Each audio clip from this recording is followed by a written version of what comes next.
자, 안녕하세요. 북수영 카페 여러분.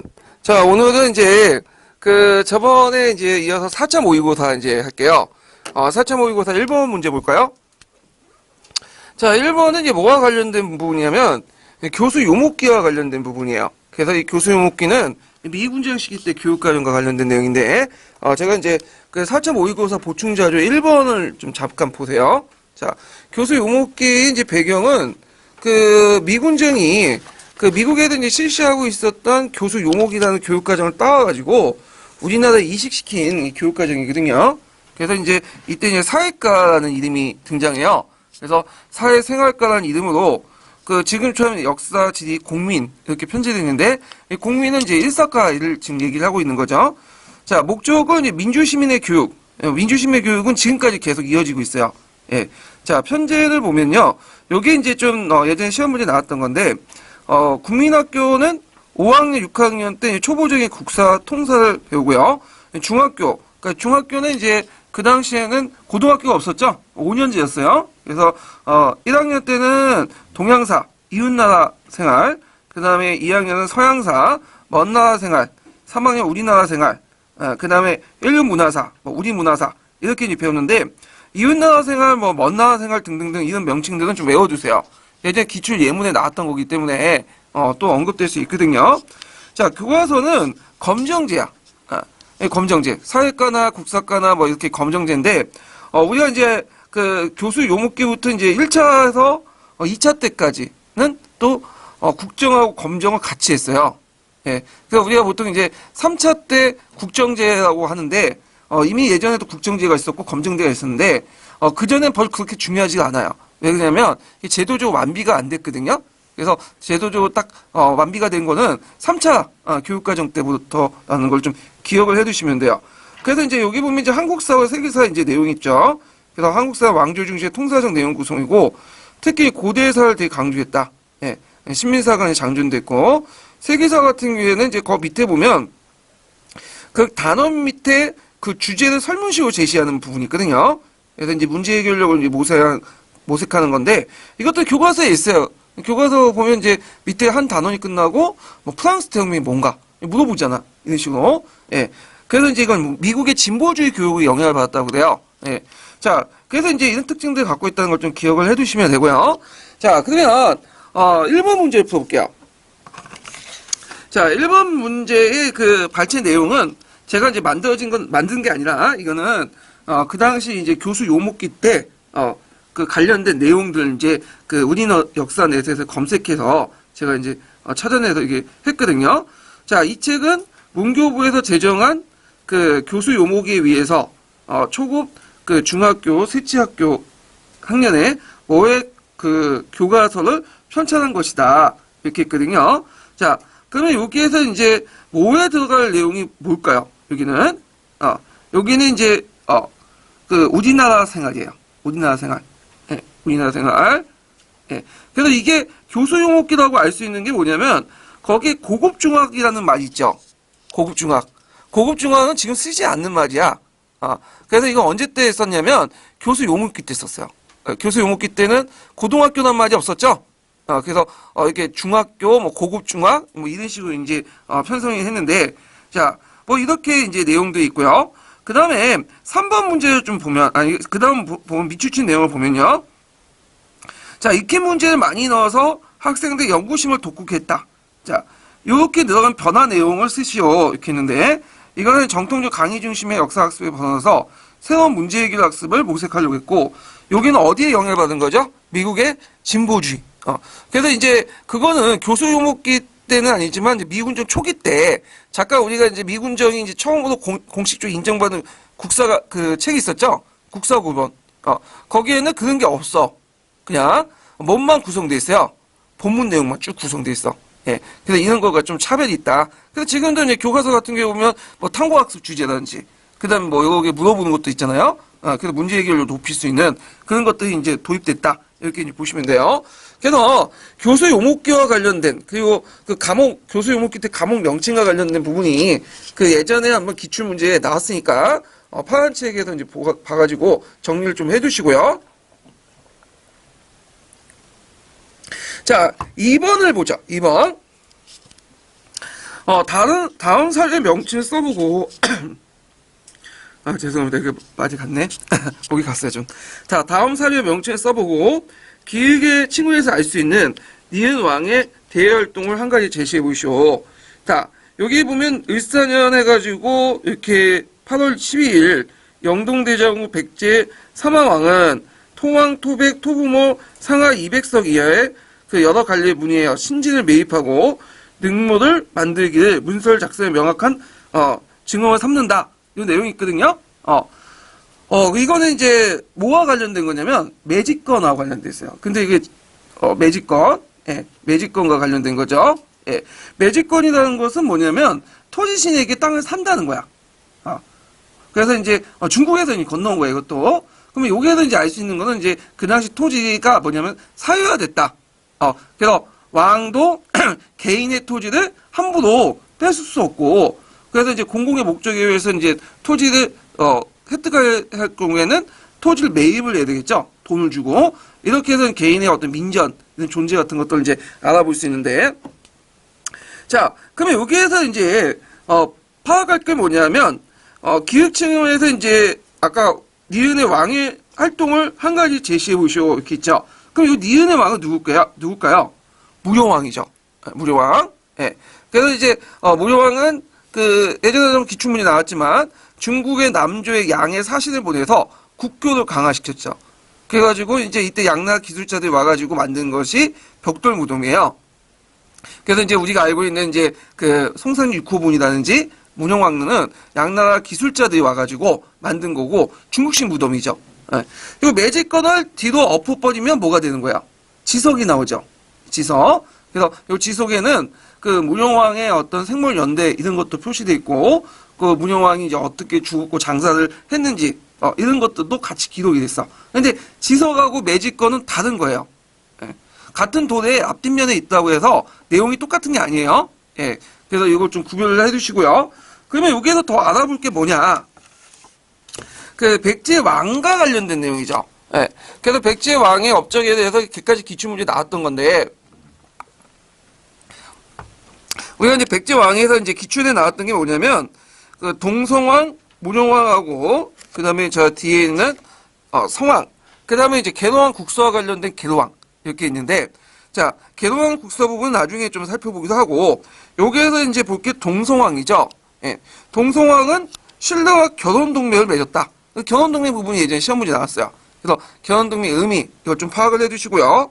그 다음에 이제 무령왕인데, 무령왕은 이제 또 여기 볼 게 그 22담론을 설치했죠. 예, 왕족들 이제 파견을 했고, 예, 지방 통제를 강화시켰고, 그 다음에 또 눈여겨볼 게 아까 이제 언급한 것처럼 중국의 남조와 활발한 교류를 할 수 있고, 그걸 볼 수 있는 것이 이제 문영왕릉이 벽돌무덤을 만들었고요. 그리고 문영왕에서 좀 기억할 것이, 이 지석은 그 절대 연표를 알 수 있는, 중요한 것이죠. 그래서 고대시대 때, 이 사람의 무덤을 알 수 있는 것들은 유일하게 뭐냐면 문흥왕이에요. 왕릉이에요. 뭘 통해서 알 수 있는 거예요? 지석을 통해서 알 수 있죠. 그 사람의 생물 연대나, 그래서 고대사의 어떤 기점을 잡을 때, 연대표를 잡을 때 이걸 기준으로 해가지고 잡는다. 그 다음에 이제 양직공도와 관련된 사례도 있거든요. 이것도 이제 시험 문제 나오니까 자주 나오니까 좀 기억을 해두시고, 성왕이 있는데 성왕은 사비로 천도했고 국호를 남부로 곤쳤고요. 중앙의 지방제도 정비해서 종전에 이제 그 담노제를 폐하고 중국이 9년제도를 도입을 해서 오부 오방제도를 실시했다. 그렇지만 이제 나제동맹이 결렬되면서 간상전 전투에서 사망했다.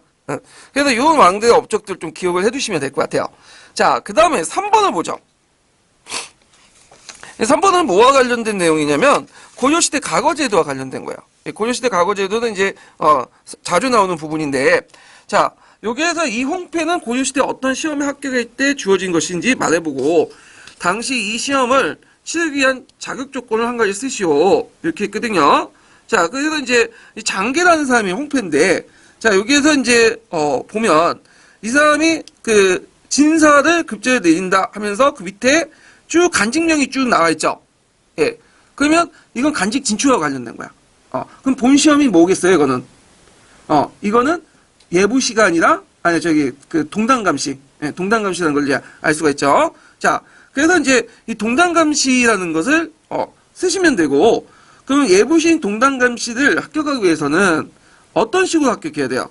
자, 여기에서 이제 그 당시에 합격할 수 있었던 것이 뭐냐 하면 대덕 9년이라는 칭호를 보시면 돼요. 대덕 9년 칭호는 예종 이전이에요, 이후에요? 이후죠? 이후에요. 자, 그러면 이 사람이 합격하려면 국자감시에 합격해가지고 진사학위를 수료한 다음에, 취득한 다음에 국자감에 3년 동안 수학을 했어야 돼. 예종 이후부터는. 그래야지만 가능했죠. 그래서 이런 것들이 그다음 예종 이후에 이런 것들에 의해서 사학 시비도가 어떻게 돼요? 점점 쇠퇴하게 되죠. 네. 그래서 이 내용들 좀 기억을 해두시면 돼요.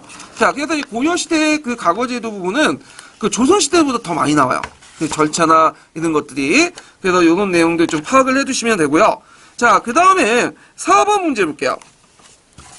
자, 4번 문제는 뭐냐면 다음 사례와 밀접하게 관련된 간제가 탄생한 배경이 된 지표의 명칭을 써보고 이 간제가 위헌 선발 방식에 을 서술해 보시오 있는데, 자, 이거는 이제 뭐와 관련된 것이냐면 뭐 이게 의정부도 있고 뭐 중추원도 있고 그런데 밀접된 거죠. 그래서 이거는 뭐냐면 중추원 신간제예요. 중추원 간제예요. 그래서 이제 그 고종 때 그 중추원 간제령을 내려가지고 중추원을 어떻게 구성할 것인가, 이런 내용들 이제 들어가 있는데, 그러니까 이거는 그 중추원이고, 중추원과 관련된 그 집회는 뭐죠? 요번에 시험 문제 나왔던 간민공동이에요. 이렇게 요번에 이제 기출 주제를 가지고 시험 문제 냈는데, 자, 선발 방식은 뭐냐? 그 의원 50명 중에 반수는 25명은 황제와 정부가 임명하고 나머지 25명은 인민협회에서 투표 선거하되 당분간 독립협회에서 대신 인선한다, 이런 내용이에요. 예. 그래서 간성한 민선 반을 이렇게 하는 거의 준의회 기능을 역할을 했던 것이 중추원인데, 이게 이제 임명상 사건 이후에 어떻게 돼요? 없어지죠. 그래서 이제 중추원 신간제를 이제 공포해요. 그래서 중추원 새롭게 만든 간제 공포에서 요걸 다시 뜯어 본치죠. 그래서 의원수를 이제 황제가 직접 50명 다 임명하는 거야. 그럼 의회의 성격이 이제 상실되게 되죠. 그래서 중추원에 관련된 내용도 좀 기억을 해두시고, 요거는 천재교과서에 있어요. 그래서 천재교과 209페이지 한번 찾아서 봐주세요.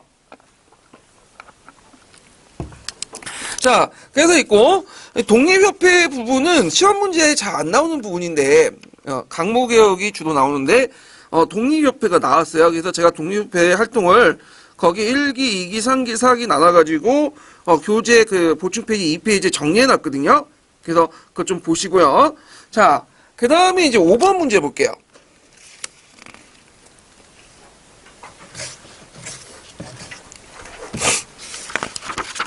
자, 5번 문제는 이제 뭐와 관련된 거냐면 왕왕석의 개혁 정치와 관련된 거죠. 예.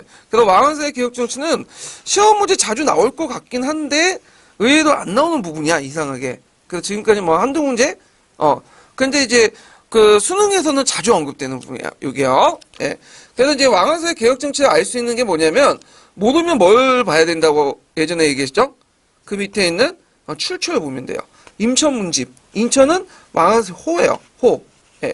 그래서 이제 이거는 그 왕왕석의 개혁 정책에 관련된 것들 이제 볼 수 있는데, 예전에 이제 왕왕석 개혁 정책에 관련돼 갖고 이제 군수법이나 뭐 천목법, 시업법 이런 것들이 나왔거든요. 그래서 이제 4페이지 잠깐 펴보세요. 그 왕왕석 개혁 정책을 제가 이제 한 위 중에서 있는 표를 이게 빼왔어요. 그래갖고 이제 있는데, 시험 문제 많이 나오는 것은 이제 그 군수법, 청무법, 시역법, 모욕법 이런 것들이에요. 부국책이죠. 그래서 군수법은 이제 그 공납과 관련된 거죠. 공납에서 대당인을 이제 배제하고 정부가 그 역할을 대신하는 거고, 그다음 청력법은 춘군기 때 빈민들에게 정곡을 대여해주고 저리로, 그래서 이제 고리대금업자들이 이제 뭐냐면 그 백성들 그 농민들 괴롭히는 걸 막는 거고, 시역법 같은 경우에는 저리로 융자를 해주는 거죠, 정부가. 예. 그 오늘날 햇살론 같은 거 있죠? 예, 이런 것들. 그 다음 모욕법 같은 경우에는, 이제 교과서에서는 이거는 이제 시접자 구제 이렇게 돼 있는데, 시접자 구제는 부차적인 거고, 그 당시 이제 면역전을 받아서, 심지어는 간호도 면제받았는데, 간호에게도 조육전을 받아서 그 돈으로 그 역을 대신하게 하는 거야. 부수적으로 뭘 하는 거예요? 실업자를 고용하는 거야. 예. 그래서 이제 군수법, 청문법, 시역법, 모욕법 좀 기억을 해두시고 그 외에 뭐 농촌진흥책 같은 거 한번 봐두시고요. 강병책으로서는 보가법과 보마법이 있고 교육과 관련된 게 이번에 이제 시험 문제에 났던 것이 삼사법이 있어요. 태압상사법. 그래갖고 그 당시 이제 너무 과거 시험에 종속되다 보니까 이제 국가 중심의 어떤 교육제도, 인재 선발 방식 제대로 안 돼요. 그래서 국가, 공립기관에 퇴학해서 나름대로 입학을 해서 공부를 하면 3단계를 거쳐가지고 학교제도를 통해서 관료를 양성하려고 했던 거죠. 과거제도가 아니라. 자, 이 퇴학삼성법은 어디에 영향을 주냐면 후에 명나라 때 영향을 줘요. 명나라 보면 학교제도와 과거제도를 일치시키려고 했죠. 요런 것도 이제 요런 왕왕세 개혁정책에 영향을 받은 거고, 그 다음 우리나라 조선시대 때도 나중에 나중에 안 됐지만 조선 초기 때도 뭐예요? 학교제도하고 교육제도하고 과거제도하고 일치시키려고 했어. 물론 이게 나중에 잘 안 됐지만 그건 나중에 좀 얘기를 하겠지만 하여튼 이런 법들이 있었다. 좀 기억을 해두세요. 그래서 왕왕세 개혁정치는 뭐 배경, 뭐 결과 이런 거보다는 지금까지 나온 거 보면 내용과 관련된 내용들이 되게 많이 나왔거든요. 그래서 이런 부분들 좀 기억을 해두시고 그 왕왕석이 개혁정치를 할 때 내걸었던 경전은 뭘까요? 주례죠. 주례. 보통 이 주례는 고문학파 경전이지만 실제 국문학파도 고문학파도 다 사용하고 있고 그 다음에 개혁정치를 할 때 자주 사용했던 경전이 주례다. 이건 뭐 중국사도 그렇고 우리나라도 다 그렇죠? 주례라는 거는 그 당시 이제 주나라에 주공이 만들어진 그 주나라 제도나 이런 것들 기록한 책이라고 하지만 후대의 법가적 요소들이 거기에 많이 각탁돼 있고 정부가 직접적으로 간섭하는 통제하는 그런 내용들이 되게 많아요. 원래 유교는 그런 내용들이 별로 없죠. 예. 그래서 좀 약간 유교 경전이지만 법가적 성격도 강한 경전이다. 이렇게 기억을 해두시면 돼요. 그래서 있고 그 다음에 나문제 아까처럼 과거 시험만 잘 보고 시험만 잘 보고 그런 것들이 비판하고 있죠. 그래서 이걸 이제 대신하기 위해서 삼사법, 태학삼사법을 뒀죠. 그래서 상사, 내사, 외사 3단계를 둬서 요게 이제 통해서 관료를 양성하고자 했다. 네, 이렇게 좀 기억을 해두시면 될 것 같아요. 자, 그 다음에 이제 6번 문제 해볼게요. 6번 문제. 6번 문제는 어려우면서도 또 쉬운 거야. 딱 보면 쉬운 것 같지만 또 어려운 것도 있거든요. 예. 자, 여기에서 보통 이제 아우랑 황제의 칙령 나오니까 뭐 앞에 부분은 읽을 필요는 없어. 근데 여기 주로 이제 조세제도와 관련된 내용들이 있거든요. 그럼 아우랑 제도의 종교정책은 여러분도 알다시피 예전에 시험 문제 나오는 것처럼 인두세를 폐지했죠. 여기까지는 알아. 여기까지는. 근데 인두세 폐지인데 한 가지 더 쓰다면 그거는 더 이상 못 나가. 그래서 이걸 외워두셔요. 이거 어려운 거 아니에요. 교과서에도 있는 거야. 뭐라고 써야겠어요? 뭐냐면, 인두스를 폐지한 게 아니라 제가 말을 잘못했네. 지지제를 이제 부활을 시켰죠? 예, 부활시켰죠? 인두스를 폐지한 건 악바르대제고요. 자, 지지를 부활시킨 거, 인두스를 부활시킨 것까지는 아는데, 한 가지 더 쓰다면, 신두교 사원을 파괴하고 모스크를 건립했다. 요거는 몰라요. 요거는. 그래서 요것도 같이 외워두세요. 그래서 이 사람은 원리주의자이기 때문에, 이 사람 원리주의이기 때문에 이렇게 이제 악바르 때 이제 했던 지주화를 폐지시킨 걸 다시 부활시키고 모스크를 건립하고 그런 정책들을 이제 펼쳤고요. 자, 그러면 이런 또 조세제도를 왜 실시했을까요? 이런 것들은 엄격한 조세제도를. 그 당시 아우랑제부 때 최대 영토를 확보했다고 했죠. 영토를 확보하고 정복중지하면 뭐가 필요해? 돈이 필요하잖아. 그러니까 재정 확보 차원이죠. 그래서 그 당시 남인도를 점령하는데 지나친 정복 활동 등으로 재정적 어려움을 겪었기 때문에 이렇게 했다. 그래서 아우랑 제부 문제가 나오면 예전처럼 이제 간단하게 뭐 지지와 부활, 그 다음에 이제 악바르 대제처럼 지지와 폐지 이렇게 나오진 않을 것 같아요. 왜냐면 이제 너무 울고 먹기 때문에. 자, 그러면 이제 무굴 제국의 정치 부분을 좀 볼게요. 5페이지 잠깐 펴보세요.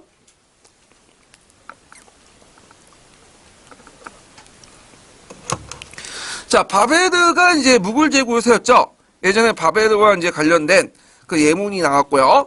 악바르 대제하고 대개 보면 이제 아우랑 제부와 관련된 정책 부분을 비교하는 부분들이 많이 나오는데, 자, 악바르 대제는 신두 이슬람교를 융합을 했고, 대제국을 건설했고요. 중앙집권 체제를 강화했다는 거.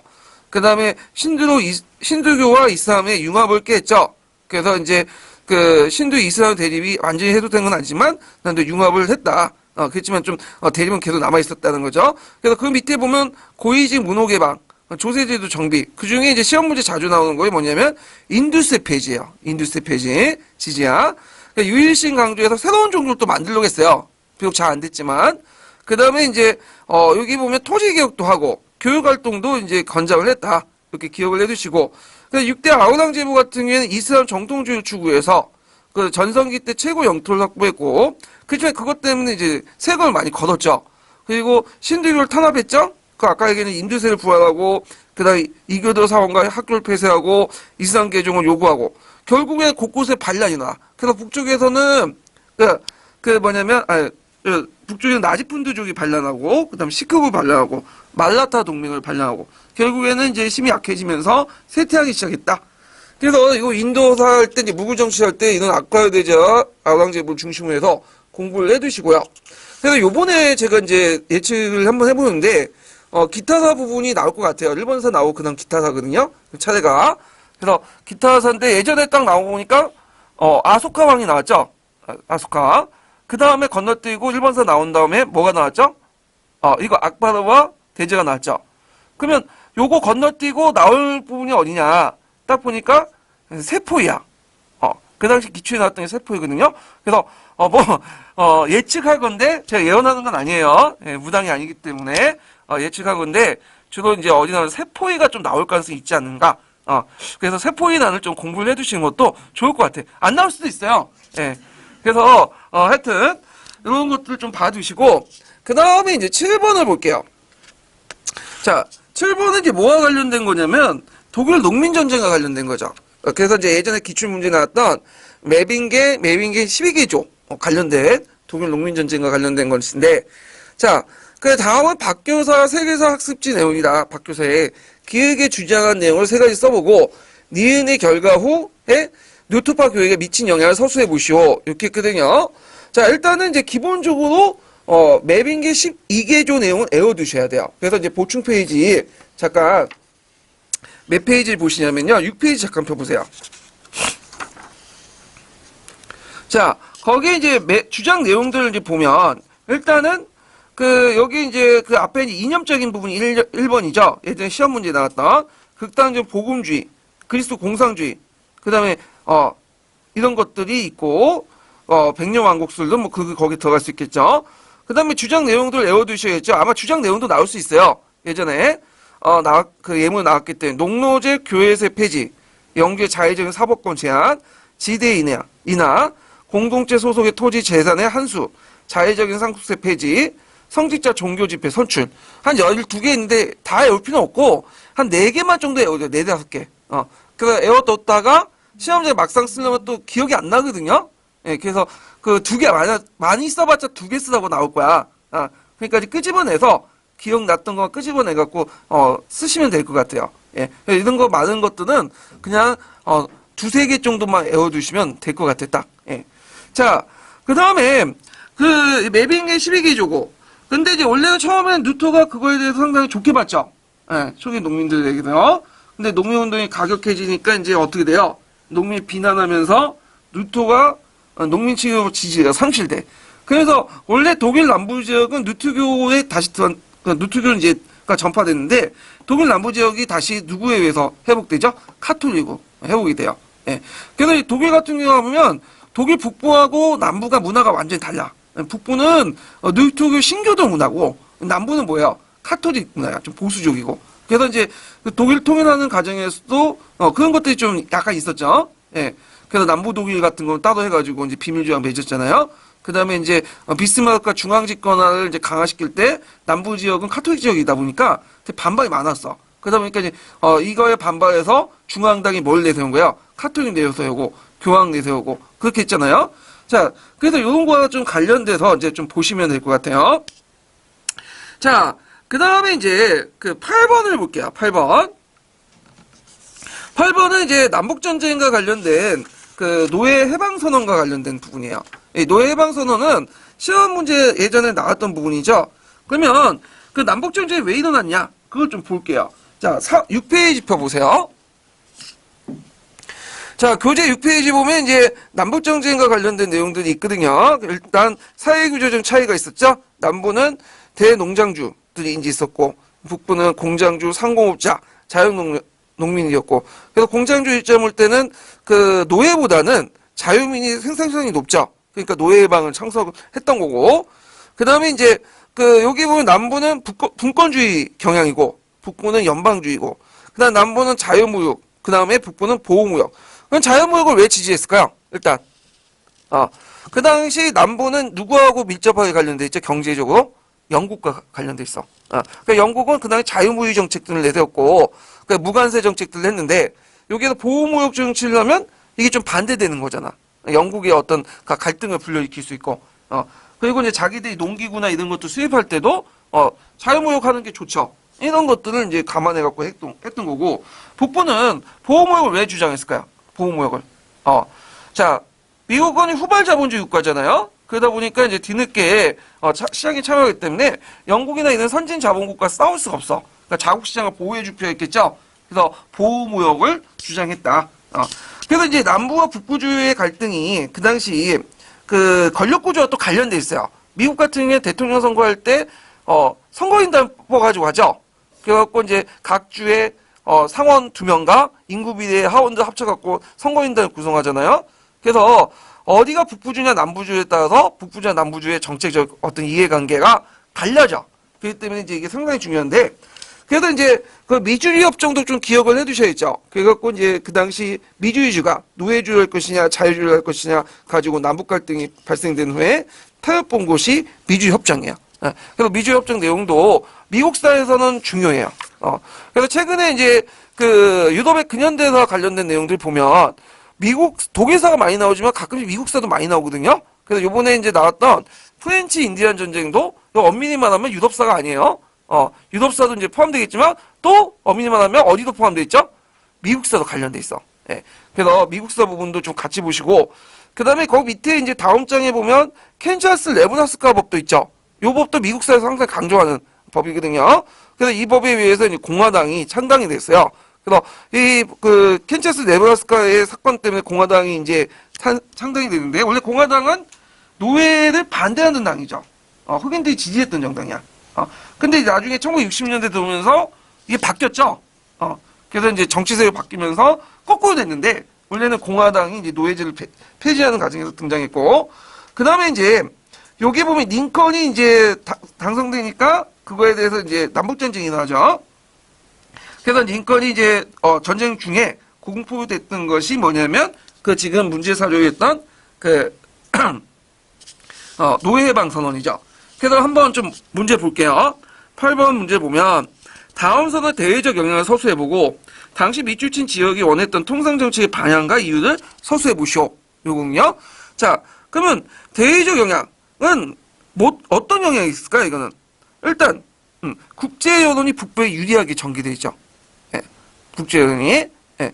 그리고 이제 또 하나가 뭐냐면 영국의 여론에 영향을 미쳐서 노예제를 옹호한 남부를 승인하지 못하도록 한 거야. 지원하지 못하도록. 영국은 그 남북전쟁 때 그 뭐냐면 남부를 지원하고 싶었어요. 근데 이걸 지원했다가 이게 명분이 없잖아요. 전쟁은 명분이 있어야 되잖아요. 그래서 지금도 미국이 참고 있는 게 뭐야? 북한한테. 북한은 그 뭐냐면 못 이겨서 참고 있는 게 아니죠. 하도권이도 안 되죠. 북한 같은 경우에는 지금 명분을 계속 축적하고 있는 거죠. 예, 그럼 언젠가 터뜨리겠죠. 예, 마찬 명분이 중요해. 영국이 참여한 명분이 있어야 되는데 명분이 없는 거야. 이 드러운 전쟁 아니야. 특히 영국의 자유주의 지식인들은 그거를 용납을 못해요.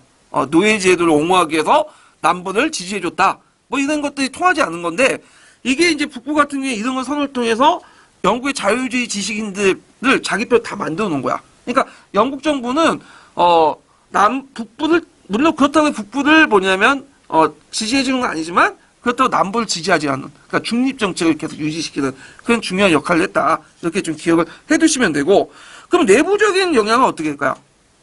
이 남부의 그 흑인들을 자기 표로 뭐야 다 끌어들 수 있죠.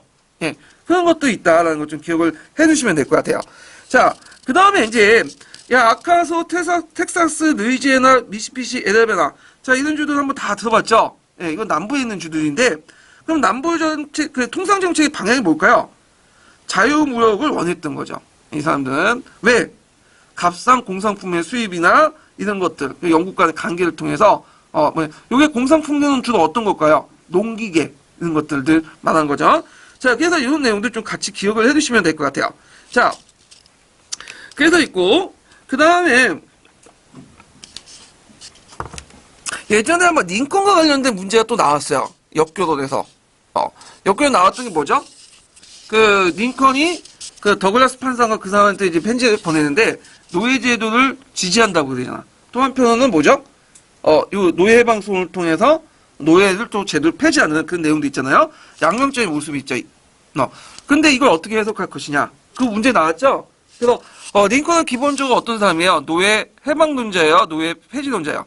이 사람은 폐지론자야. 그렇지만 이 노예 폐지론보다도 더 중요시 여기는 신념이 뭐냐면 연방주의야. 그러니까 연방은 유지해야 돼.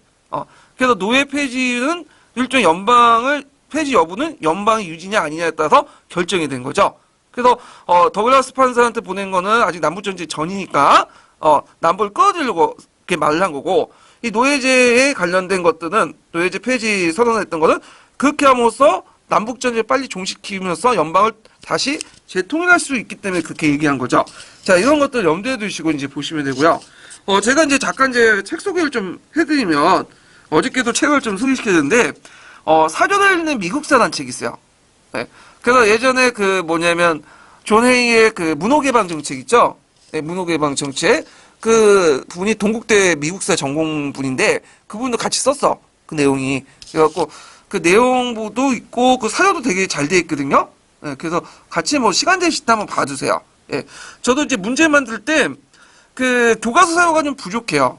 예, 한국사는 되게 많은데 사연사 같은 게 부족하거든요. 그래서 이제 사료로 이렇게 구성된 것들을 이제 많이 보고 있어요.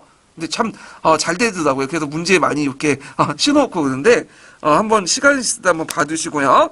자, 그 다음에 이제 9번 문제 볼게요.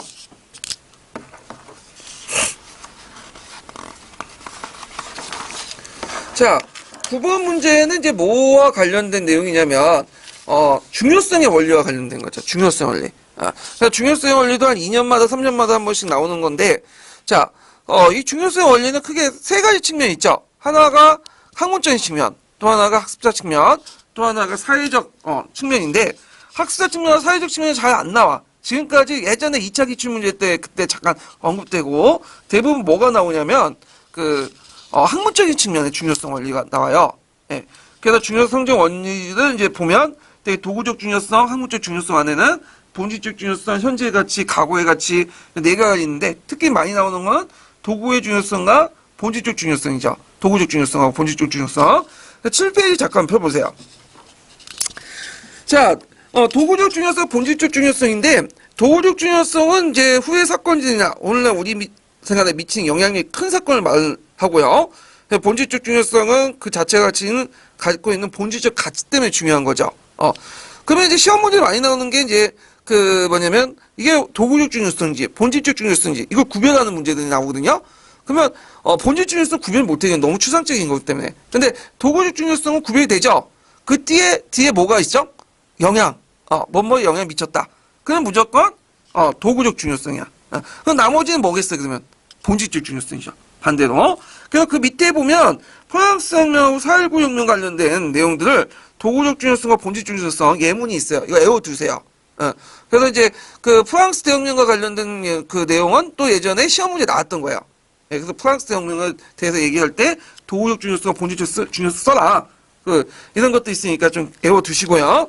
그 다음에 이제 또 하나가 뭐냐면 현재의 가치와 과거의 가치. 그래서 현재의 가치는 이제 지금 입장에서 이제 뭐냐면 사회를 선택하고 기준을 해석을 하는 거죠. 자, 그래서 이제 그 대표적인 게 중국의 동북공조의 일본의 한국사관 이런 것들이 있고, 그렇지만 이제 현재 가치의 문제점은 역사의 중요한 사건은 현재 관련 없다는 이유로 외면당할 수 있고, 그리고 오직 그 역사 사실의 선택과 해석의 기준을 오직 지금 목적에 맞게 하는 거죠.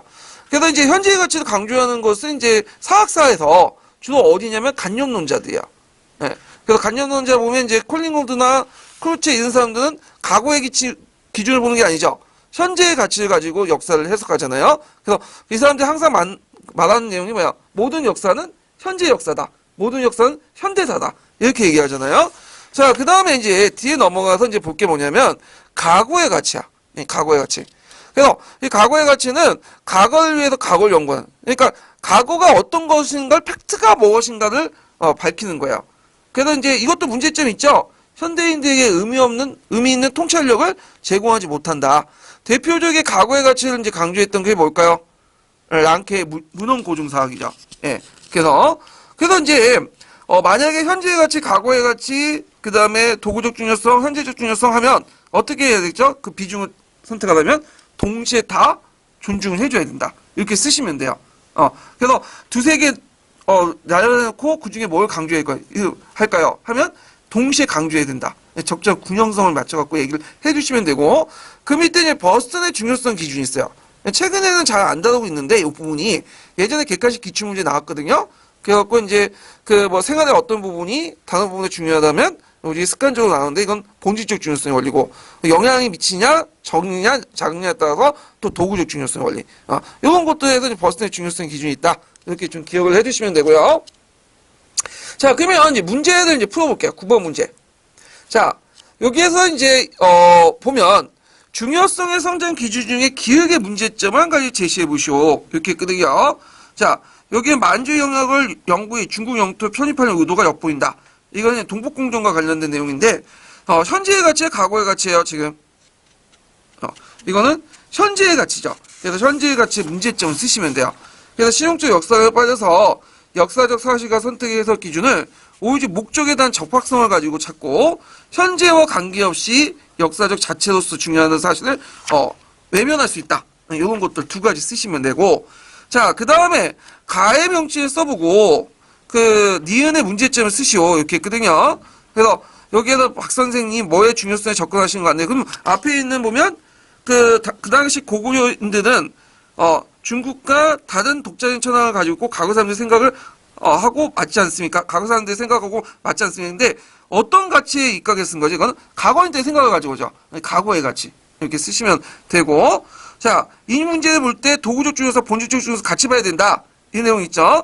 그러면 이 도구적 중요성과 본질적 중요성인데 그 과거의 가치 내용을 이제 같이 쓰면 되고요. 그래서 의미 있는 통찰력을 제공하지 못한다. 이렇게 이제 쓰시면 되고, 그 다음에 여기에서 이제 기읍과 니은을 동시에 이제 고려해서 바람직 반응을 두 줄에 쓰시오. 일반적으로. 아까 얘기한 것처럼 바람직한 반응이 뭐가 있어요? 현재의 가치와 과거의 가치. 그다음 그 자체의 중요성과 그 미친 고려. 네 가지 다 같이 고려 쓰시면 돼요. 그래서 이런 식으로 한번 이제 풀어봤고요. 자, 그 다음에 시험 문제, 10번 문제 볼게요. 10번 문제. 자, 10번 문제는 요번에 기출문제 나왔던 거야. 그래서 포스트 모더니즘이 그 종전에 그 랑케사기 이후부터 등장한 정근대 그 근현대에 등장했던 그 종전 역사관을 비판하는 세 가지 전제 조건 시험 문제 나왔죠. 예, 그거와 관련된 건데, 자, 그럼 한번 그 보충자를 볼게요. 일단 그러면 기존의 역사가가 공유하고 있는 세 가지의 전제 조건이 뭐냐?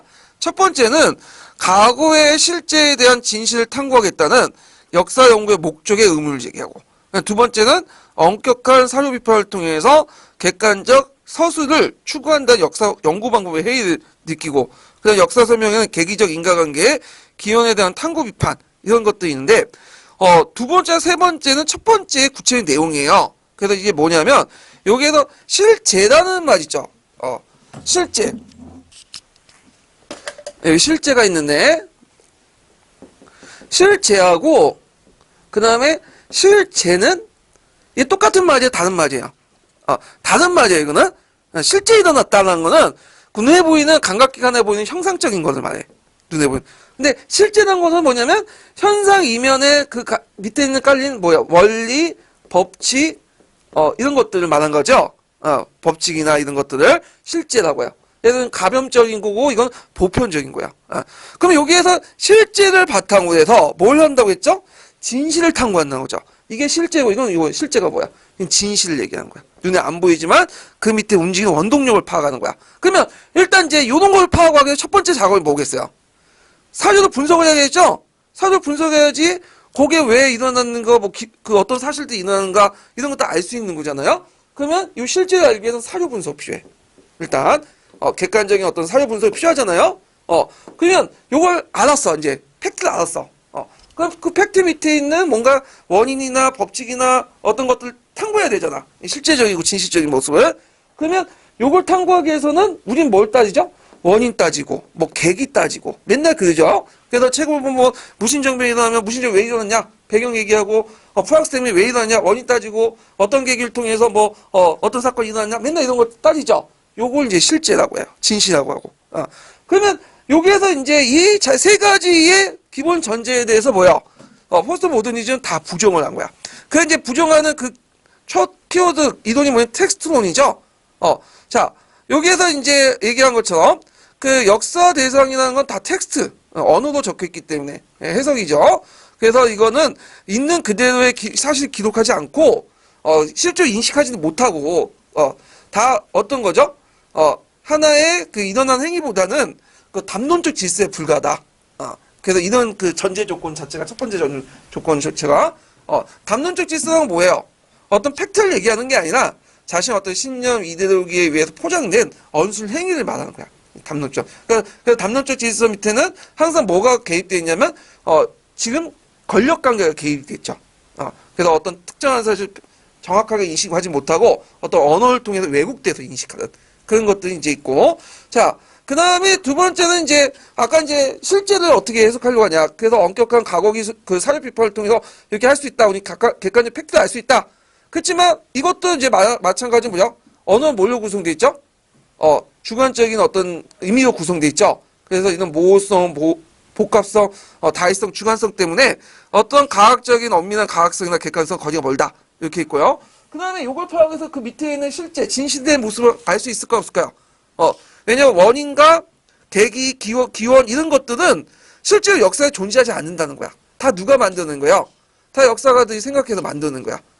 오히려 역사는 이런 거보다는 그 불연서적이고 우연적이고 우발적들이 오히려 역사를 좌우할 수 있다. 이렇게 이제 그 얘기하죠. 그래서 이제 그 예를 든 게 뭐냐면 파스칼이 팡세에서 이런 말을 있죠. 클레오파트라가 코가 좀 낮았다면 역사는 달라졌을 거다. 왜 그랬어요? 클레오파트라 그 전에 남자들 2명 잘 꼬셨잖아. 카이샤르나는지 그 다음에 안티니우스나 그래서 그 남자들을 그 자기 밑으로 다 종속시켜가지고 이제 좀비처럼 이용을 했는데 문제는 그 안티니우스를 물리치고 등장한 사람이 누구야? 예, 옥타비아누스죠. 근데 옥타비아누스는 클레오파트라에 넘어가지 않았어. 왜냐? 클레오파트라의 코가 너무 높았기 때문에요. 그러니까 콧대가 높은 게 아니라 자존심이 높은 게 아니라 콧대가 높아서 코가 높아서. 근데 서양의 여자는 코가 되게 높거든요. 근데 그 사람은 성적 취향이 코가 낮은 여자를 좋아했어요. 그래서 안 넘어갔어. 그래서 만약에 그 클레오파트라가 코가 좀 낮았다면 그럼 우연적인 거죠? 이건 뭐 어떤 원인 결과가 아니잖아. 그럼 뭐 어떻게 해요? 역사가 달라질 수도 있었다. 이집트라는 프토르마이오스 왕조가 멸망하지도 않았고 헬레니즘 제국도 끝나지도 않았고 달라질 수도 있는 거 아니야. 근데 우리는 그런 건 얘기 안 하고 맨날 로마의 거창한 뭐 구조적인 모습이나 경제 사회적 모습을 얘기하는데 그건 다 필요 없다는 거야. 자, 그래서 이런 것들은 이제 그 비판을 하고 있죠. 자, 그러면 여기에서 이제 세 가지 전제 조건을 이제 관련된 내용을 이제 볼게요. 10번 문제 보면 자, 나와 다의 내용은 기획에 어떤 내용을 비판하고 있는지 각각 써보고 니은과 디귿의 관계를 서술해 보시오. 그리고 니은이 그 무엇인지 한 줄 이내로 쓰시오. 이렇게 했거든요. 이거 남색지에 다 나와 있는 거예요. 자, 여기에서 나를 비판하는 내용은 뭘까요? 나의 비판 대상은 지금 세 가지 전제 조건 중에 엄격한 사유 비판 활동에 과거 진실을 객관적으로 탐구하고 서술했다. 이거죠. 예. 그래서 요거는 그 예전에 한번 기출에 나왔던 거예요. 03년 기출에 나왔던 거죠. 그 다음에 다는 뭘 이제 비판하고 있죠? 역사 설명에서 어떤 계기적 인과관계, 기원 이런 것들 탐구해야 된다. 이런 것들 비판하고 있어요 지금. 예, 세 번째 조건은. 그 다음에 역사 서술과 실제 존재했던 사람이 실제 일어나는 행위를 보여준다. 둘 간의 관계. 이번에 시험 문제 나왔죠? 그래서 객관적 세계가 따로 존재하며 그 객관적 세계는 언어와 개념을 통해서 사용돼 정확하게 포상할 수 있기 때문에 역사 서술은 과거에 실제 존재했던 사람과 실제 행위를 반영할 수 있다. 이렇게 쓰시면 돼요. 그러면 거꾸로 포스트 모더니즘은 어떻게? 이렇게 쓰면 되죠? 있는 그대로의 사실을 기록하지 못하면 그것도 인식이 불가능하고 실제 이렇게 기록해서 보여준 것은 실제 일어난 사실이 아니라 무슨 질서다? 담론적 질서다. 이렇게 쓰시면 돼요. 예. 자, 그래서 이렇게 있고요. 그 다음에 리을과 관련된 내용, 리을과 관련된 내용이 뭐냐? 자, 도식적 역사 이해. 우리는 보통 역사를 이해할 때 어떤 도식을 깔고 역사를 이해하잖아요. 근데 이게 잘못됐다는 거죠. 포스트 모더니즘에서. 미리 정해진 기원의 출발에 미리 정해진 계획에 따라 미리 정해진 목적에 도달할 수 있다. 이런 거죠. 근데 이런 것들은 어떤 그냥 믿음일 뿐이지, 이게, 이렇게 된 것이 아니다는 거죠. 믿음에 따라 그런 측면은 이제 사실을 조합해갖고 해석되는 것 뿐이죠. 예. 포스트 모더니즘에서 이제 이런 내용들 비판하고 있는 거야. 자, 그래서 이런 내용들 이제 쓰시면 되고요. 남색책 내용이 있으니까 기억을 해두세요. 그래서 최근에는 포스트 모더니즘이 잘 안 나왔거든요. 그래서 예전에 이제 이명박이 집권하고 나서 안 나왔어. 내 생각에는. 노무현까지는 좀 나왔거든요. 텍스트로 하면서. 근데 이제 최근에 이제 조금씩 고개를 또 들고 있어. 예. 그래서 요번에도 시험 문제 나올 가능성이 좀 있어요. 텍스트론이나 신문화사는 약간 이제 출제가 좀 약간 공사 기초에서 나왔지만 이제 역사에서는 안 나왔지만 이것도 나올 수 있고. 그래서 이 포스트 모더니즘과 그 다음에 텍스트론과 그 영향을 받은 신문화사 부분 이것도 좀 같이 공부를 해두시는 것도 좋을 것 같아요. 자, 그러면 11번 문제 해볼게요. 자, 11번 문제도 예전에 기출문제 나왔던 거죠. 한무제의 사상정책, 유교의 간학화, 그 다음에 동준서의 청인상사, 이런 내용들인데, 자, 한무제 부분은 이제 다 꼼꼼히 보시라고 했죠? 예. 그러면 여기에서 이제 볼 게 뭐냐면, 근문학파, 고문학파의 차이점이야. 한나라 시대 때. 예전에 기출문제 나왔던 것들인데, 두 번이 나왔어요. 자, 9페이지 잠깐 펴보세요.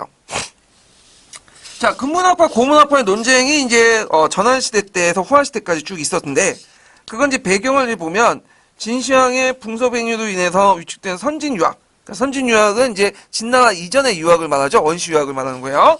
자, 그래서 이제 이걸 복구하는 과정에 홍구학풍이 이제 유행이 됐고, 그 과정에 근문학파와 고문학파 간의 논쟁이 있었죠. 예, 그 춘추 해석 문제 가지고 이제 대립을 했는데, 춘추는 이제 그 공자가 썼잖아요. 근데 춘추는 너무 짤막하게 썼기 때문에 그것에 대해서 주가 있어요. 그래서 삼전이라고 하죠. 어떤 주예요? 공양전, 자시전, 공양전 있죠. 그래서 이제 되게 그 공양학파 같은 경우에는 그 공양학파든 되게 이제 고문학파의 공양학파 근문학파에 속하죠. 그래서 공양전을 되게 강조해. 근데 이 고문학파는 어디냐면 그 춘추 자전을 강조해요. 특히 주대. 예전에 시험 문제 나왔죠. 주대는 근문학파에 없어요. 어디에만 있죠? 고문학파만 있어. 예전에 기초에 나온 것처럼. 다만 이제 근문학파에서 개혁정치할 때는 주대를 같이 이제 통용해서 이용하죠. 예. 그래서 이제 근문학파는 후에 이제 청해 공양학에 영향을 주고 경세 치용학파에 영향을 주고 그 다음에 고문학파는 청해 고중학에 영향을 주죠. 이렇게 있고. 그래서 이제 전환시대 때는 주로 이제 그 동준소가 국교하는 과정에서 이제 뭘 강조해? 근문학파를 강조했어요. 그래서 동준소가 이제 내세웠던 논리가 뭐죠? 청인상설이죠. 예, 청인상설.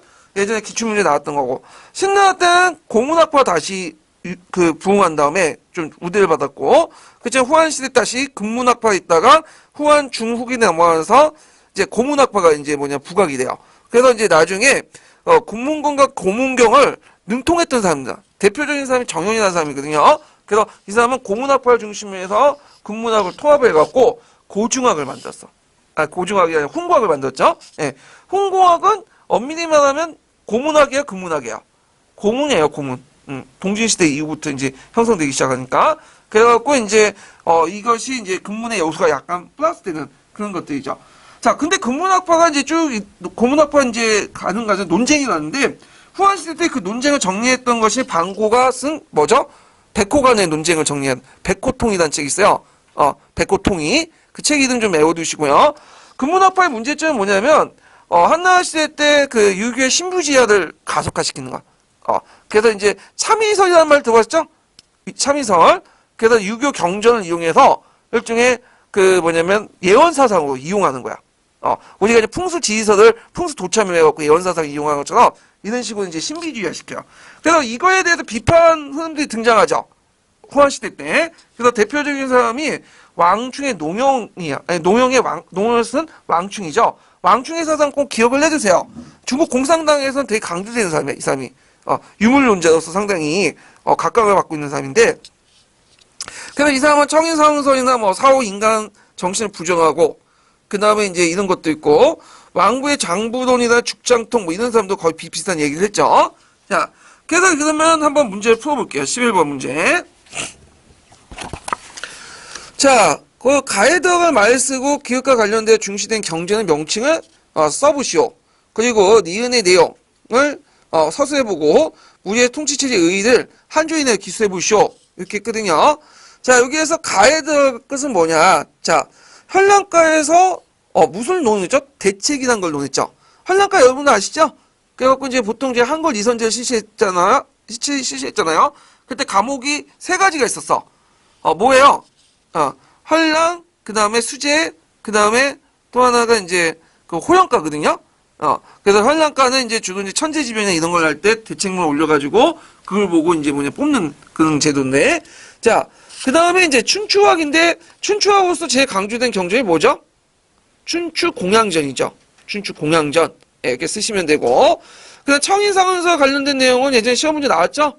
예. 그래서 이 청인상언서 좀 기억을 해두세요. 그래서 황제는 청의 명을 받고 하늘의 명을 받고 국가를 통치하고 황제는 천의에 따라 하늘의 명령에 따라 인정을 해야 된다고 주장하고 그것을 이제 하늘이 상승한 기운, 좋은 기운을 보여줘서 인정에 응답하고 근데 황제가 무도하면 천재로서 천재지변을 통해 이를 징계하죠. 그래서 천과 인간은 상응한다. 이때 인간은 황제를 얘기한 거야. 네. 그래서 이제 뒷부분은 제의설이라고 또 하거든요. 그래서 이제 삼국사기나 이런 기록들 보면 항상 이제 불길한 그 사건들이 일어나면 그 앞에 뭐가 나와요? 이상한 징조들이 나타나죠. 그래갖고 마을에 났더니 여우가 이제 뭐 할머니가 여우로 변신한다는 등 말도 안 되는 그런 소리들이 적어놨는데 이런 것들은 다 제의설에 입각해갖고 기술됐기 때문에 그런 거죠.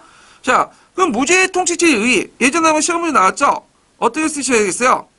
예, 요거는 그 법가적 한계 지배체제와 유가적인 통치 이념을 정목을 시켜서 중국 한계체제와 정치사상면을 완성시키고 동아시아 지배체제에 큰 영향을 줬던 거죠. 그래서 법가적인 거와 유가적인 것들을 같이 정복시켰다.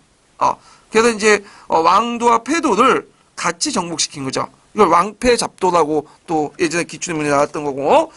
자, 그래서 이제 있고 그 다음에 이제 12번 문제 볼게요.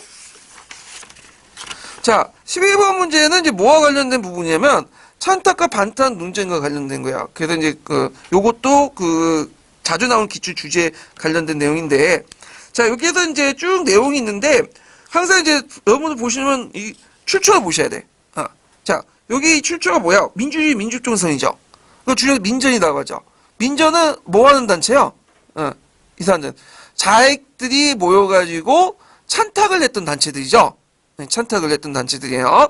그러면 이제 찬반탁 논쟁에 관련된 내용을 한번 보충 페이지에서 찾아서 볼게요. 여기 10페이지 펴보세요. 자, 모스크바 삼상회의 결정문, 이것도 내용 이제 결정이 됐는데, 그 내용 꼭 외워두셔야죠. 3개. 조선 임시 민주주의 정부 수립, 미소공동회 설치, 그리고 5년간, 미영 중소 신탁 통치. 이 3가지 꼭 외워두시고, 자익은 처음에 반탁했지만, 나중에 소련의 어떤 설명을 듣고, 찬탁을 선회했고, 그래서 그것을 이제 홀조하기 위해서 민주주의 민족전선을 결성했죠. 줄여서 민전이라고 하는데, 자, 민주주의 민족전선은 그 당시 자익정당들이 구성이 된 거야. 어떤 정당들이 구성이 됐을까? 일단, 거기 안에 들어가는 거는. 예. 조선공산당 있겠죠? 박헌영이 세운. 그 다음에 조선인민당. 인민당은 저기 영운형이 만든 거죠? 그 다음에 그 남조선 신민당이 있어. 백나훈이 만든. 예. 그런 정당들이 이제 했고. 그래서 이 세 정당이 나중에 뭘로 통합되죠? 남노당으로 통합되죠. 남노당. 자, 그 다음에 이제, 우익은 이제 반탁을 이제 했고, 그거에서 이제 반소련 연결되죠. 그래서 비상정책이나 뭐 대한독립 족성 국민회의 결합, 주도했고, 미군정을 그걸 합쳐갖고 이제 비상국민회의를 만들고, 그리고 더 나아가서 요 사람들 중심으로 해서 뭐 민주주의를 개편하고 뭐 이런 내용도 있는데, 자, 그래서 이제 친일세력은 이 신탁 문제를 계기로 해서 자업적 대립구도가 형성되면서 뭐냐면 친일세력들은 살아나게 되죠. 우익에 가담함으로써. 자, 그러면 이제 문제를 풀어볼게요. 자, 11번을 보면, 그 밑줄친, 여기 선언에 참여했던 세 개 단체, 뭐 써야 되겠어? 조선공산당, 조선인민당, 남조선 신민당. 그럼 이 사람들이 원래 반탁이었다가 찬탁을 전환했잖아요? 전환한 이유가 뭐냐? 그 소련 측이 제안한 신탁 통치를, 한국에 대한 후견으로 해석됐죠? 그래서 찬탁으로 이렇게 돌아섰다. 이렇게 쓰시면 돼요. 그 다음에 신탁 통치 실시에도 불구하고 전체적인 내용을 볼 때는 그렇게 중요한 게 아니라는 걸 알게 된 거야. 여기에서 중요한 거는 신탁 통치가 중요한 게 아니에요. 근데 뭐가 중요한 거죠? 임시정부 수립이 중요한 거예요. 근데 이제 처음에 이 동아일보에서 이제 뭐 오보낸 것도 있겠지만 뭐가 부각된 거예요? 신탁 통치가 부각된 거야. 그러니까 우리나라가 이제 35년 동안 일제히 지배를 받았는데 또 5년 동안 지배를 받아? 그러니까 반발이 있었던 거죠. 근데 소련에서 이제 이것은 신탁 통치보다는 후견이고, 너네가 이제 임시정부를 구성한 다음에 이거 최대 5년이고, 뭐 3년 할 수도 있고 2년 할 수도 있고 뭐 안 할 수도 있다. 중요한 건 빨리 그 미소공동회를 개최해가지고 빨리 임시정부 구성하는 게 중요하다. 그러니까 이것이 이제 설명을 듣고 자익이 이렇게 돌아서게 된 거예요. 예. 자, 그러면 이거에 대해서 이제 그 반탁을 냈던 우익기관들은 아까 이제 관련된 그 단체들, 그 쓰라고 하면 비상국민회의, 대한민국 비상국민회의, 그다음 남조선 대한국민대표 민주위원, 요거 쓰시면 돼요. 예. 그래서 심부셈에 있는 내용이고요. 그 다음에 모스크바 3상이 기본적인 거지만 외워두셔야겠죠. 자, 임시정부 수입, 그 다음 미소공동회의 설립, 요 최고 5년간 신탁통치 실시, 이렇게 쓰시면 돼요. 자, 그 다음에 뒤에 넘어가서 13번 문제 볼게요.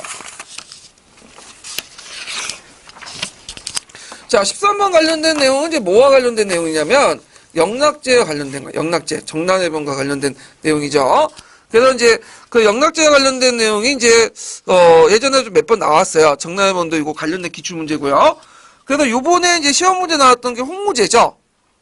그래서 이제 명나라 정치사 보면 되게 홍무제 아니면 영락제야. 아니면 또 장거정. 그 외에는 별로 안 나와. 나머지는. 그래서 이제 그 영락제 관련된 내용을 좀 파악을 할 필요가 있는데, 자, 몇 페이지 펴보시냐면 10페이지 펴보세요. 자, 영락제 정치의 특징을 보면 정난해변을 즉위했고요. 이 정난해변은 왜 일어났죠?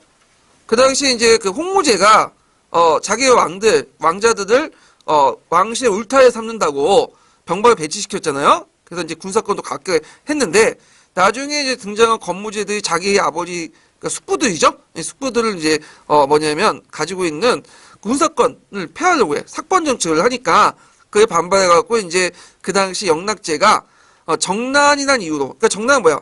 그 건무제 주변의 간신배들, 난경 세력들을 쳐낸다는 이유로 쿠데타를 일으켰죠. 그래서 그 당시 몽고 기병들을 이끌고 와가지고 공격을 했어. 그래서 난경을 점령했는데, 그 과정에서 이제 자기 조카였던 건무제는 어떻게 됐는지 몰라요. 여러 가지 설이 있어. 불태워서 죽었다, 도망갔다, 그런 설이 있는데, 이거 이제 비슷하게 우리나라도 있었죠. 계율정난 같은 거, 이런 것도 이제 비슷한 사건들인데, 자, 그 과정에서 이제 한간대 도움을 많이 받았어요. 그래서 홍무제는 한간을 무시했는데, 이때부터 한간 세력들이 강화됐고, 그 다음 내각대학사 같은 것이 설치됐고, 그 다음에 예전에 시험 문제 나왔던 게 뭐예요? 북경천도죠? 원래 수도가 난경이었는데 북경을 천도했는데, 그 근거가 왜냐, 그 이유가 뭐냐? 일단 영락제 근거지였고, 남북 간의 군용적 발전, 몽골적 효율적 방비와 정벌, 이거 외워두세요. 예. 그리고 그 전에 했던 것이 뭐냐면, 이제 북경을 천도하면서 이제 하는 과정이 뭐냐면, 운하를 정리했죠. 운하. 그래서 운하를 개설하고 정비를 했어. 좀 기억을 해. 운하 정리가 아니라 정비도 권치세요. 이거 못하네. 예. 자, 그래서 이제 북경과 강남의 운하를 정비했던 사람이 그 전에도 누가 있었죠? 쿠비라이 칸이 있었죠? 대도를 건설할 때 이제 정비를 했는데, 원래는 운하는 이제 예전에 한번 말했지만 수양제를 위해서 완성이 됐어요. 근데 수양제 문화는 지금 남아있지는 않고요. 이게 원래는 북송까지 이제 있다가 남송 때 끊어졌어. 남송 때는 사용할 필요 없겠죠. 북쪽이 금단하니까 뭐 사용할 필요 없다가 한패해졌다가 이걸 다시 이제 새로운 문화로 만든 것이 누구냐면 쿠비라이 칸이야. 그리고 나서 그걸 다시 정비하고 했던 사람이 뭐냐면 영락제고. 자, 그리고 이제 이 과정에서 한강과 대학사들이 출연했고, 그 대외 정책을 했죠. 그래갖고 이 사람은 할 만한 대외 정책을 했는데, 일단 뭐 정난해변에 대해서 국내 비난을 대외 발전 전환시키려고 했고, 북경 정권의 어떤 정통성 수입, 군주 독재 체제 강화, 등등 해가지고 있고, 그 내용을 보면, 몽골 정복, 마주 정복, 그 다음 베트남 징벌, 그 다음에 진출, 그 티베트와 네팔을 조공으로 삼고, 정하의 남해 왕정 있는데, 정하의 남해 왕정은 예전에도 한번 시험문이 나왔던 거예요. 그래서 이 사람은 이제 그 몽골 정복하는 과정에서 7번의 정벌을 냈거든요, 친정을. 그래서 이 사람은 친정 중에 죽어요. 요 중에. 그 다음에 여기에서 이제 좀 볼게 베트남 진출해갖고 대월국을 복속시켰죠. 그리고 나서 20년 동안 그 명나라가 그 북부 베트남을 지배를 해요. 독립한 왕조가 뭐죠? 그 후에 어떤 왕조예요? 쩌왕조 다음에 누구예요? 레왕조죠. 레왕조. 레왕조가 독립을 하죠. 이때. 자, 그래서 이제 요런 것도 같이 좀 기억을 해두시면 될 것 같아요. 자, 그러면 관련된 이제 그 문제를 풀어볼게요. 자, 13번의 가해덕을 내용을 서술해보고 기획에 발생한 정치 배경을 써보시오. 그리고 니은의 이윤을 두 가지로 제시해보고 디귿과 관련된 조치를 서술해보시오. 이렇게 했는데, 자, 거기에 가해덕을 명분을 뭘 써야 될까요? 일단 황제 측근의 난신을 제거한다. 황제를 제거한다는 게 아니에요. 황제를 제거한다는 거는 명분이 없잖아. 그러니까 이제 황제 측근의 난신을 제거해서 황제를 받쳐 모신다. 뭐 그런 내용들이야. 명분이죠, 일종의. 자, 그 다음에 이제 기획의 정치적 배경, 발생한 정치적 배경을 쓰시오. 이렇게 했는데, 자, 여기에서 정치적 배경은 이제 그 앞에 있는 것도 쓰면 되죠. 여기 좀 빠졌는데, 홍무제가 자신의 아들을 지방에 봉봉하고 군사권을 가지고 있었고, 건무제가 저기로 해서, 지기로 해서 이제 제후왕 때 군사권을 삭감하려고 했죠? 이런 것들 이제 쓰시면 돼요. 자, 그 다음에 이제 남경에서 북쪽으로 수도 옮겼다. 그 예전 시험문이 나왔죠? 일단, 영락제 근거지였고, 지방국가의 성격에서 통일체 국가를 발전시켰고, 강국의 어떤 그 정치, 강내 경제 역할을 맡아 국토의 군용적인 발전을 깼고, 북방 지역을 방비하려고 했다. 이런 내용도 이제 쓰시면 되고요. 자, 그 다음에 이제 그 북경 옮기면서 물자 공급하는 조치를 취했는데, 그러면 운하가 되게 중요하죠. 그래서 예전에 기출문제 나왔던 것이 있는데, 그 당시 좀 구체적으로 쓰시면 돼요. 그래서 이제 해통화, 청강포 같은 걸 축조하고 좋은 책을 완성했다. 이렇게 보면 돼요. 그래서 이제 이게 명나라 때도 중요하지만 청나라 때도 중요해. 청나라 때 수도가 어디였어요? 북경이었죠. 강남의 문자를 끌어다 써야 되거든요. 그러다 보니까 이제 역대 청나라 황제들은 제일 중요한 게 뭐냐면 강남에 가서 한번 돌아보는 거야. 주로 뭘 보겠어요? 운하가 제대로 정비됐는지. 그때 이제 강남의 운하의 중심지가 어디였냐? 양주와 시주. 그 중심이죠. 그래서 양주와 시주는 그 청나라 때, 뭐냐면 경제의 또 중심지예요. 그 양주상이 뭐 시주상이 되게 유명하거든요. 동아시아 책에도 나와 있고. 자, 그래서 이제 한번 봤고요. 그 다음에 보너스 1번 문제 볼게요. 보너스 1번 문제. 네. 자, 보너스 문제는 이제 1번은 뭐와 관련된 거냐면 의열단과 관련된 거. 의열단. 그래서 이제 거기 의열단과 관련된 내용들에서 있는데 의열단 선언 또는 조선혁명 선언이라고 하죠. 그래서 이제 그 중요한 건데 의열단과 이제 그 뒤에 이제 플러스 2번 문제가 또 한인 애국당과 연결된 거. 그래서 1920년대 주 이제 활동했던 단체들인데 자, 12페이지 잠깐 펴보세요. 12페이지. 자, 그 의열당하고 한인 애국당 의열투쟁 단체라고 하죠. 이게 어떤 분은 이게 테러 단체라고 얘기하고 있는데 좀 약간 문제가 있는 거고. 예. 그래서 의열당과 한인 애국단의 활동. 그런데 시험 문제는 안 나왔지만 나올 가능성이 되게 많아요. 요게 이제 수능이나 한국사 능력에는 자주 언급되어 있거든요. 예. 그래서 한번 문제를 내봤는데. 자, 의열단은 이제 김호봉이나 이런 사람들 중심으로 무정부주의자도 이제 해서 조직이 됐고, 구축 외노, 강복조국, 타파개그, 평군집권, 그리고 이 신채호가 이제 의열단들의 이제 선언들 작성을 했죠. 이 사람들 무정부주의자인데, 그래서 뭘 주장했냐면, 여기에서, 민중의 직접혁명을 주장했어요. 원래 무정부주의가 그 계급을 부정해요. 여기 민중은 뭐예요? 일제와 대항하는 모든 사람들, 모든 계층의 민중이 나가죠. 계급투쟁론을 주장한 게 아니에요. 그래서, 이 사람이 이제 삼해운동을 이제, 영향을 받아서, 그 다음에 의열투쟁을 통해서 이것이 알려지면, 민중들이 자극을 받고 자발적으로 봉기할 것이다. 3.1운동처럼. 그래갖고, 스스로 뭐냐면, 일제를 무너뜨리고, 물러나게 할 것이다. 그래서 민주의 직접혁명론을 이제 이렇게 주장을 한 거고, 종전 외교론, 자치론, 문화운동론, 준비론 다 비판했죠. 그 내용들. 그 다음에 이제 나중에 이제 30년대 되면 개별적 의원 활동에 이제 한계를 느껴요. 그래서 조직적인 어떤 것들이 필요하다. 국민당과 손을 잡고 항포군관학교의 군사훈련을 받고 조선혁명간부학교를 창립하고 그다음에 조선민주혁명당을 만들고 등등 이런 것도 있고요. 그 다음에 이제 한인예국단이 있는데 한인예국단은 누가 만들었어 이거? 김구가 만들었죠. 그래서 이제 임시정부가 이제 분열되고 침체했던 20년대 이제 그 30년대 이렇게 만들었던 단체들인데 30년대에 그래갖고 이제 왜 이거 만들었냐? 일단은 임시정부 침체 이런 것들을 좀 타파하려고 했고 만보산 사건 이런 걸로 중국의 감정이 악화됐고 이런 것들이 이제 깨어갖고 했고 한인예국단에서 볼게 이봉찬이나 윤봉길 그 있고 그 다음에 나중에 윤봉길 이걸 보고 상당히 이제 그 반한 감정이 점점 어떻게 돼요? 친한 감정으로 바뀌게 되죠. 그리고 국민당의 지원을 받게 돼요. 나중에 강복군 창설이나 이런 것들에 기반을 마련했죠. 이런 내용들 좀 기억을 해주시고 최근에 이제 그 영화 중에 김창준인가? 그 영화가 있어요. 그래서 이제 김구와 관련된 영화 있죠. 저도 이제 토요일에 봤는데 금요일에 봤는데 괜찮더라고요. 이거 한번 봐주시고 그러면 이제 관련된 문제를 이제 볼게요. 보너스 문제 1번 문제 보면 자 다음 1차 사회 명칭을 쓰고 가에 들어갈 수 있는 독립방법의 명칭을 쓰시오. 그리고 여기에 포명된 민족해방운동의 핵심적인 방락을 한 줄 이내에 쓰시오.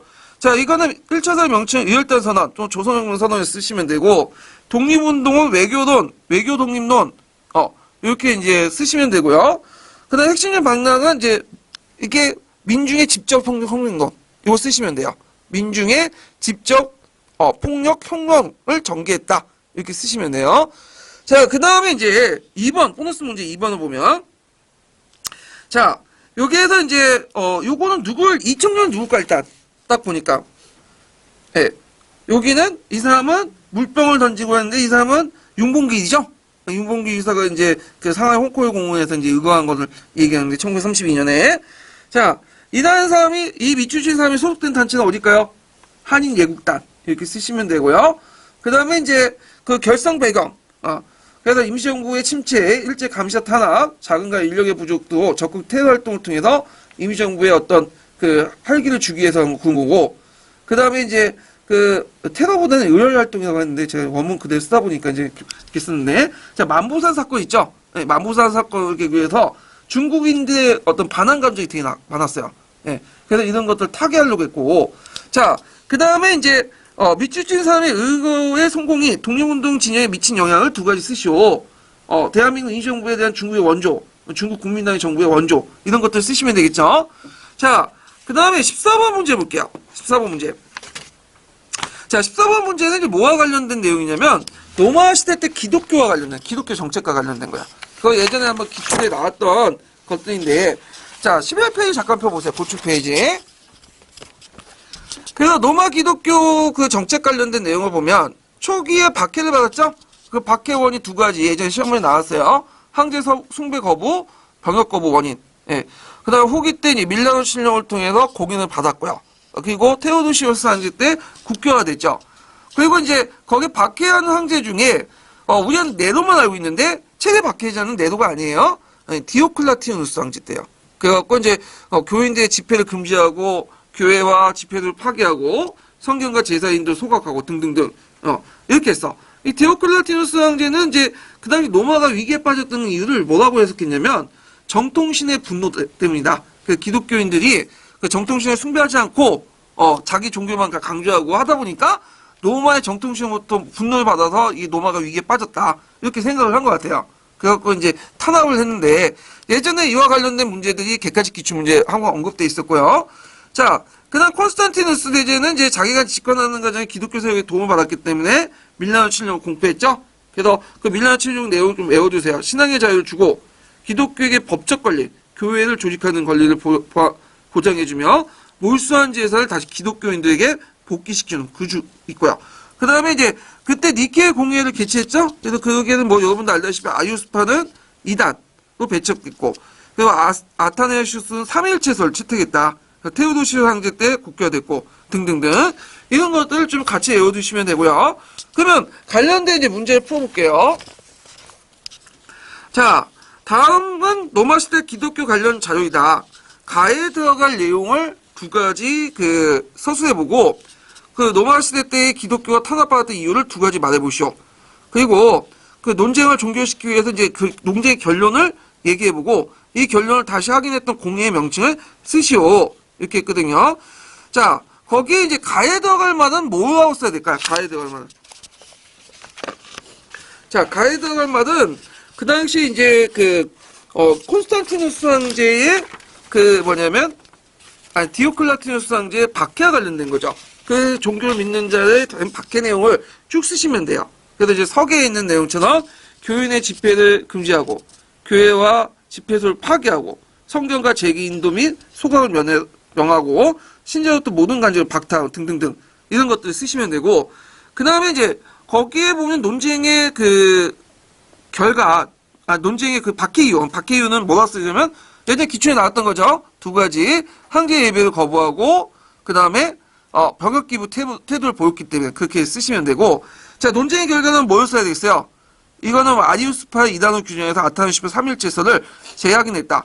재확인한 공예 이걸 니케아 공예라고 쓰시면 안 되겠죠? 그 앞에 일반 공예가 니케아 공예니까 이걸 확인했던 것이 뭐냐면 서기에 잘 읽어보면 있어요. 콘스탄티노플 공예가 있어. 요즘에 나테는 4차 공예에 듣보잡 공예가 나와서 한번 듣보잡 공예를 한번 써봤어요 또. 예, 제가 그래서 이제 이렇게 보시면 되고요. 좀 쉬었다가 그 다음에 전공 B로 넘어갈게요.